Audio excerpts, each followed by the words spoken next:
ഞാനും ചെയ്യുന്ന വീഡിയോ തന്നെയാണ്. പക്ഷെ നമ്മൾ ചെയ്യുമ്പം, നമ്മളൊരു കാര്യത്തെക്കുറിച്ച് സംസാരിക്കുമ്പം അതിനൊരു ഒരു ഒരു മിനിമം മര്യാദ വേണ്ടേ? എത്രയോ മോശമായിട്ട് സോഷ്യൽ മീഡിയ ഉപയോഗിക്കുന്ന ആളുകളുണ്ട് ഈ ലോകത്ത്. ഈ പറയുന്ന ആളുകളെല്ലാം എത്രയോ വെടുപ്പായിട്ടുള്ള ആളുകളാണല്ലോ അല്ലെ. അതായത് ബൈബിൾ, പിന്നെ ഒന്ന് രണ്ട് ആ രംഗങ്ങളൊക്കെ വേണമെങ്കിൽ ഒഴിവാക്കായിരുന്നു, അത് എല്ലാവർക്കും തോന്നും. വീടുണ്ടാക്കി കൊടുത്തു, അല്ലെങ്കിൽ അവർക്ക് കുറച്ച് സഹായങ്ങളൊക്കെ ചെയ്തു കൊടുത്തു. ഇവരെല്ലാവരും ആജീവനാന്ത അവരെ സഹായിച്ചുകൊണ്ടിരിക്കുവോ? ആജീവനാന്ത അവർക്ക് വേണ്ട കാര്യങ്ങളെല്ലാം ചെയ്തു കൊടുക്കുവോ? ഇല്ലല്ലോ. ഞാൻ പറഞ്ഞു വന്നതേ നമ്മുടെ രേണുസുധിയെ കുറിച്ചാണ്. BB7 ഫെയിമാണ്, social media താരവുമാണ്. രേണുവിനെ പ്രത്യേകിച്ച് പരിചയപ്പെടുത്തേണ്ട ആവശ്യമൊന്നുമില്ലല്ലോ. സോഷ്യൽ മീഡിയയിൽ കണ്ടന്റ് ചെയ്യുന്ന എല്ലാവരോടും രേണുസുധി ചെയ്ത തെറ്റെന്താണ്, അല്ലെങ്കിൽ അവരെന്ത് തെറ്റാണ് ചെയ്തുകൊണ്ടിരിക്കുന്നത്? വീഡിയോയിലേക്ക് പോകുന്നതിന് മുമ്പേ നിങ്ങൾക്ക് എൻ്റെ ചാനൽ ഇഷ്ടപ്പെടുകയാണെങ്കിൽ ഒന്ന് സബ്സ്ക്രൈബ് ചെയ്ത് സപ്പോർട്ട് ചെയ്യണേ. ലൈക്കും കമൻറ്റ് ചെയ്യാൻ മറക്കല്ലേ. രേണുവിനെ കുറിച്ച് തന്നെ, നമ്മൾക്ക് ഇഷ്ടപ്പെടുന്ന ഒരു വ്യക്തിയുടെ വൈഫ് ആയതുകൊണ്ട്, ആ വ്യക്തി മരിച്ചു പോയതുകൊണ്ട്, ആ വ്യക്തിയുടെ ഭാര്യയായിരിക്കുന്ന രേണു നമുക്ക് ഇഷ്ടപ്പെട്ട പോലെ തന്നെ ജീവിക്കണമെന്നുണ്ടോ? ഇത് അവഹേളിക്കാൻ മാത്രം രേണു എന്ത് തെറ്റാണ് ചെയ്തത്? ആ വീടിന്റെ വിഷയത്തിൽ, ബിഷപ്പുമായി ബന്ധപ്പെട്ട വിഷയത്തിലൊക്കെ രേണു കുറച്ച് മണ്ടത്തരങ്ങൾ ചെയ്തിട്ടുണ്ട്. രേണു ചെയ്ത ആ കാര്യങ്ങൾക്ക്, ആ വീഡിയോയിലോടൊന്നും ഞാൻ യോജിക്കുന്നില്ല. ഞാൻ അതിനെ യോജിക്കുന്ന വ്യക്തിയല്ല. അങ്ങനെയുള്ള കാര്യങ്ങളൊക്കെ ചെയ്യുമ്പം അതിനെക്കുറിച്ചൊക്കെ സംസാരിക്കണം. അത് ന്യായമായ കാര്യമാണ്. കാരണം അവർ ചെയ്തത് തെറ്റാണ്. ആ തെറ്റിനെ കുറിച്ച് നമ്മൾ സംസാരിക്കണം. പക്ഷെ അതുകൂടാതെ രേണു അങ്ങോട്ട് പോയ തെറ്റ്, ഇങ്ങോട്ട് പോയ തെറ്റ്, അത് ചെയ്ത തെറ്റ്, ഇത് ചെയ്ത തെറ്റ്, അതായത് രേണു നമ്മൾ കുറെ പേര് പറയുന്ന പോലെ അങ്ങ് ജീവിച്ചോണം. ഒരു വിധവയായി പോയത് കൊണ്ട് മുമ്പോട്ട് അവർക്ക് ജോലിയൊന്നും എടുക്കാൻ പാടില്ല എന്നുണ്ടോ? ജോലി എന്ന് പറയും എല്ലാവർക്കും എല്ലാം ചെയ്യാം. ഇപ്പൊ സോഷ്യൽ മീഡിയയിലൊക്കെ റീൽസ്, ഷോർട്ട് ഫിലിം, പിന്നെ ആൽബങ്ങൾ ഒക്കെ ആയിട്ട് എല്ലാവരും തന്നെ എന്തെല്ലാം കണ്ടന്റുകൾ ചെയ്യുന്നു. ഇവരൊരു വിധവയായതുകൊണ്ട്, അല്ലെങ്കിൽ ഇവര് നമ്മൾ ഇഷ്ടപ്പെട്ടൊരു കലാകാരന്റെ വൈഫായിരുന്നതുകൊണ്ട്, അല്ലെങ്കിൽ നമ്മൾ കുറച്ചു പേര് ഇവരെ സഹായിച്ചിട്ടുണ്ട്, അതുകൊണ്ട് വീട്ടിൽ തന്നെ അടങ്ങി ഒതുങ്ങി ഇരുന്നോണെന്ന്. അവർക്ക് അവരുടേതായ പാഷൻസ് ഒന്നുമില്ലേ? ആദ്യം തന്നെ അവർക്ക് ഞാൻ മനസ്സിലാക്കിയെടുത്തോളം സുചേട്ടൻ ഉണ്ടായിരുന്നപ്പം തന്നെ അവരുടെ റീലൊക്കെ ചെയ്യുന്നുണ്ടായിരുന്നു, ടിക്ടോക്കിലോ എവിടെയൊക്കെ. ഞാൻ എന്തൊക്കെയോ കണ്ടതായിട്ട് ഓർക്കുന്നു. ശരി, അങ്ങനെ തെറ്റിപ്പോയോന്ന് എനിക്ക് അറിഞ്ഞൂടാ, എനിക്ക് അങ്ങനെ ഒരു ഓർമ്മ. അപ്പം സുധി അതിനെയൊക്കെ പ്രോത്സാഹിപ്പിച്ചിരുന്ന വ്യക്തിയായിരുന്നു എന്നല്ലേ അതിനർത്ഥം?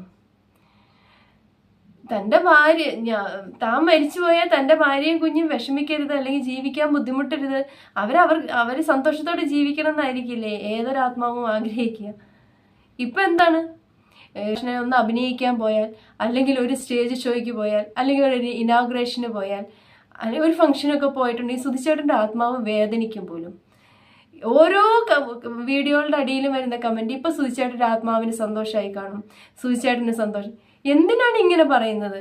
അവരിനി ആ ഒരു ഇങ്ങനെ ഇരുന്നോണം, അങ്ങനെയാണോ പറയുന്നത്? ലോകം എല്ലാം മാറി, എല്ലാം മാറണം, സതി മാറി, അങ്ങനെയുള്ള കുറേ കാര്യങ്ങൾ മാറി. നമ്മുടെ ഭർത്താക്കന്മാർ, നമുക്ക് സ്നേഹം ഉണ്ടെങ്കിൽ നമ്മുടെ ഭർത്താക്കന്മാർ മരിച്ചുപോയാൽ നമുക്ക് സങ്കടം ഉണ്ടാവും.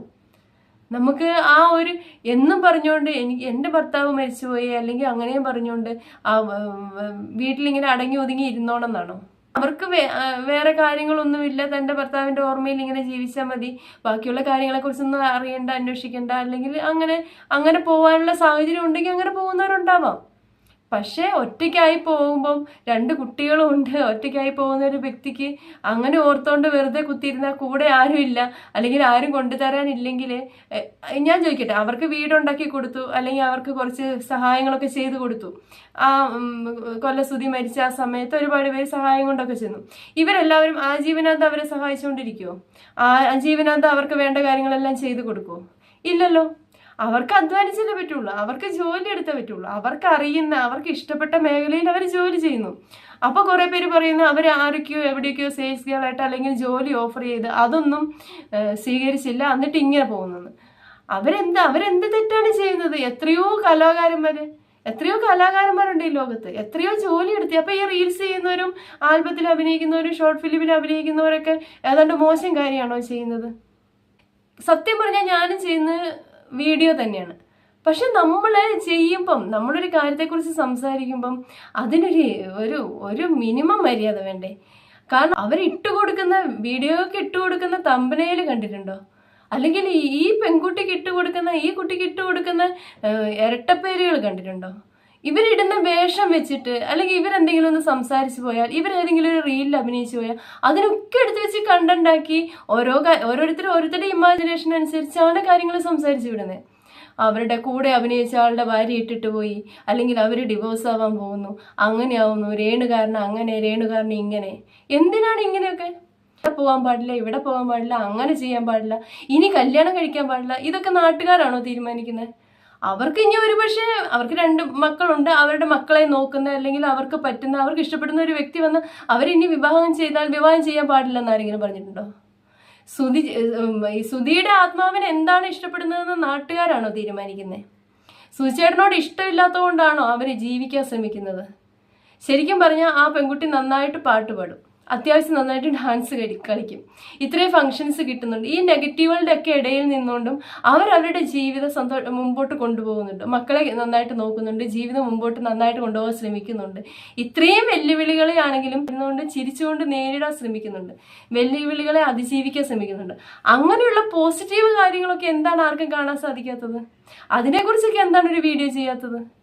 അത് സോഷ്യൽ മീഡിയയിലും അല്ലാതെയും ഒക്കെ എന്തെല്ലാം വൾഗർ ചെയ്യുന്ന എന്തെല്ലാം ആളുകൾ, എത്രയോ ആളുകൾ ഈ ലോകത്തുണ്ട്. അവരെ ഒന്നും നിങ്ങൾ ആരും കാണുന്നില്ലേ?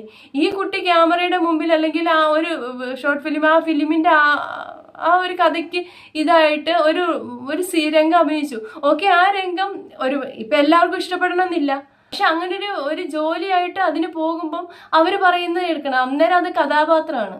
അന്നേരം എൻ്റെ ഭർത്താവ് മരിച്ചു പോയതാണ്, അതുകൊണ്ട് എനിക്ക് ഇങ്ങനെ അഭിനയിച്ചുകൂടാ, അങ്ങനെ അഭിനയിച്ചുകൂടാ എന്നൊക്കെ ഓർത്തുകൊണ്ടിരിക്കാൻ പറ്റുമോ? അതെ, ഓക്കെ, അങ്ങനെ അഭിനയിച്ചു, വേണ്ടെങ്കിൽ ഒഴിവാക്കണമെങ്കിൽ ഒഴിവാക്കായിരുന്നു, എനിക്ക് അത്രയും ഇന്റിമേറ്റ് ആയിട്ട് അഭിനയിക്കാൻ പറ്റില്ല എന്ന് രേണുവിന് പറയാവുന്നേ ഉള്ളൂ. അങ്ങനെ നമുക്കത് അങ്ങനെ പറയാമായിരുന്നു. ഓക്കെ, അങ്ങനെ പറഞ്ഞില്ല, അവർക്ക് അതിൽ പ്രത്യേകിച്ചൊന്നും തോന്നിക്കാണില്ല. കാരണം എത്രയോ മോശമായിട്ട് സോഷ്യൽ മീഡിയ ഉപയോഗിക്കുന്ന ആളുകളുണ്ട് ഈ ലോകത്ത്. ഈ പറയുന്ന ആളുകളെല്ലാം എത്രയോ വെടുപ്പായിട്ടുള്ള ആളുകളാണല്ലോ, അല്ലെ? അതായത് ബൈബിളിൽ പറയുന്ന പോലെ നിങ്ങളെ പാവമില്ലാത്തവർ കല്ലെറിയട്ടെ എന്ന് പറഞ്ഞ് ജീവിക്കാൻ വേണ്ടി അവർക്ക് കിട്ടുന്ന ഓഫറുകൾ അവർ സ്വീകരിച്ച് മുമ്പോട്ട് പോകുന്നതാണ് ഇതിന് മാത്രം വലിയ തെറ്റ്. അവർ ജീവിക്കാൻ പാടില്ലേ? ഓരോ വീഡിയോകളും കാണുമ്പോൾ വിഷമം വരുന്നുണ്ട്. ആ കുട്ടി അത്രയും ഒറ്റയ്ക്ക് നിന്ന് അത്രയും ആ രീതിയിൽ ജീവിക്കുമ്പോൾ അതിനെ അപ്രീഷിയേറ്റ് ചെയ്യല്ലേ വേണ്ടത്? പിന്നെ 1-2 ആ രംഗങ്ങളൊക്കെ വേണമെങ്കിൽ ഒഴിവാക്കാമായിരുന്നു. അത് എല്ലാവർക്കും തോന്നും. അങ്ങനെ ചിന്തിക്കാന്നല്ലാതെ അവരെ ഓരോ പേരുകളൊക്കെ ഇട്ട്, ഇരട്ട പേരുകൾ ഇട്ട് വിളിക്കുക, അവരെ മോശമായിട്ട് സംസാരിക്കുക, എനിക്കത് ശരിയാണെന്ന് തോന്നിയില്ല. അതുകൊണ്ടാണ് ഞാൻ എൻ്റെ അഭിപ്രായം പറഞ്ഞത് കേട്ടോ. ഈ കാര്യത്തിലെല്ലാം നിങ്ങളുടെ അഭിപ്രായം എന്താണെന്ന് കമൻറ്റ് ചെയ്യണേ. എൻ്റെ അഭിപ്രായത്തോട് യോജിക്കുന്നുണ്ടെങ്കിലും ഇല്ലെങ്കിലും അത് കമൻറ്റ് ചെയ്യണേ. നിങ്ങൾക്ക് എൻ്റെ ചാനൽ ഇഷ്ടപ്പെടുകയാണെങ്കിൽ ഒന്ന് സബ്സ്ക്രൈബ് ചെയ്ത് സപ്പോർട്ട് ചെയ്യണേ. Thank you.